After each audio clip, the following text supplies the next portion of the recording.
Have you ever wondered what it's like to be the voice for a lie, to stand at a podium, look into a sea of cameras, and defend the indefensible for years?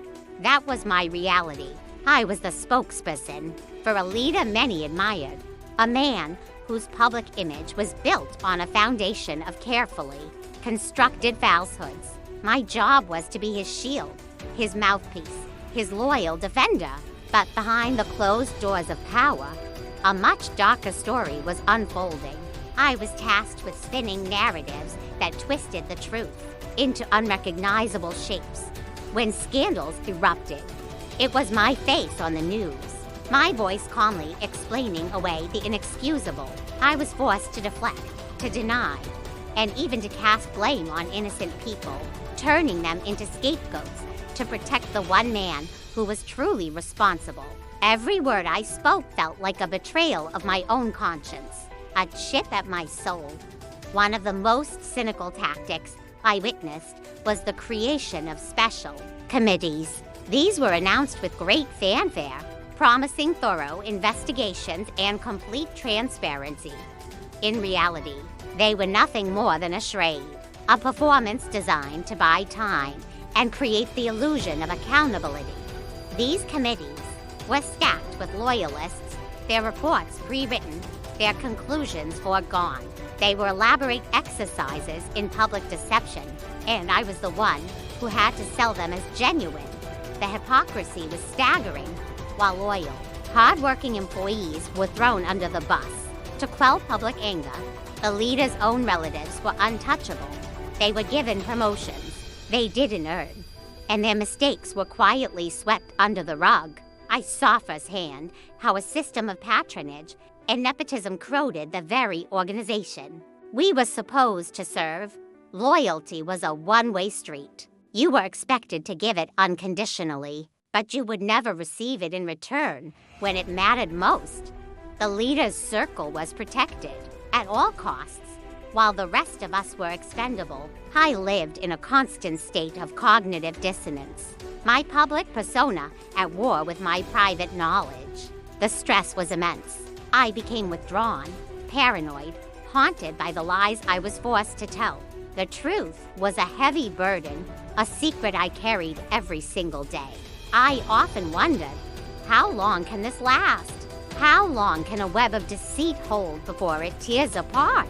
The breaking point came unexpectedly. A single piece of evidence, something they thought was buried forever, suddenly surfaced. A leaked CCTV video. It wasn't grainy or ambiguous. It was crystal clear, capturing the very corruption I had been paid to deny. It showed the secret meetings, their legal exchanges, the unfiltered truth of what was happening behind the curtain of power. There was no spinning this. There was no explaining it away. The lie had been exposed in high definition for the whole world to see. In that moment, everything changed. The fear that had kept me silent for so long was suddenly eclipsed by a more powerful feeling, a desperate need for honesty. I looked at the video. Then I looked at the script I was given for the next press conference, another list of denials, another set of deflections. I knew I couldn't do it. I couldn't stand in front of the world and lie one more time. My choice was simple, but it was the hardest one I've ever had to make. I could continue to protect a corrupt system and save myself from the inevitable backlash, or I could choose the truth and face the consequences. The fear was real. I knew my career would be over. I knew I would be attacked, discredited, and called a traitor. But the weight of the lies had become too much to bear. So, I walked to that podium. But this time, I left their script behind. I carried my own. When the cameras started rolling, I didn't defend the indefensible. I didn't blame the innocent. I told the truth. I spoke about the fake committees, the sacrificed employees, the protected relatives, and the abuse of authority that had poisoned everything. I confirmed what the video showed and revealed so much more. It wasn't a press conference. It was a declaration of independence from the lies.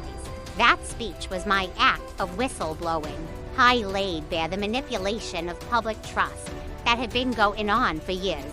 The fallout was immediate and intense. The leader and his inner circle tried to destroy my reputation, painting me as a disgruntled, unstable employee. But it was too late. The truth, combined with the video evidence, was too powerful. My story isn't just about one corrupt leader or one spokesperson. It's about the universal struggle between power and truth, and the incredible courage it takes to speak up. It shows how even the most entrenched systems of corruption are vulnerable. They are built on secrets and fear. And when one person dares to break the silence, they create a crack in the foundation. That single crack can be enough to bring the entire structure crumbling down. The journey was difficult, and the personal cost was high. But I learned the most important lesson of my life.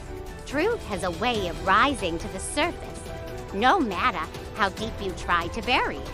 And the courage of one individual, armed with honesty, can be the catalyst for monumental change. It proves that no lie can live forever. And in the end, integrity is the only thing we truly own. My name might have been tarnished by those I exposed, but for the first time in years, I could look in the mirror and recognize the person staring back. Thank you for watching. If this story resonated with you, please consider liking this video and subscribing to our channel for more content that explores the power of truth.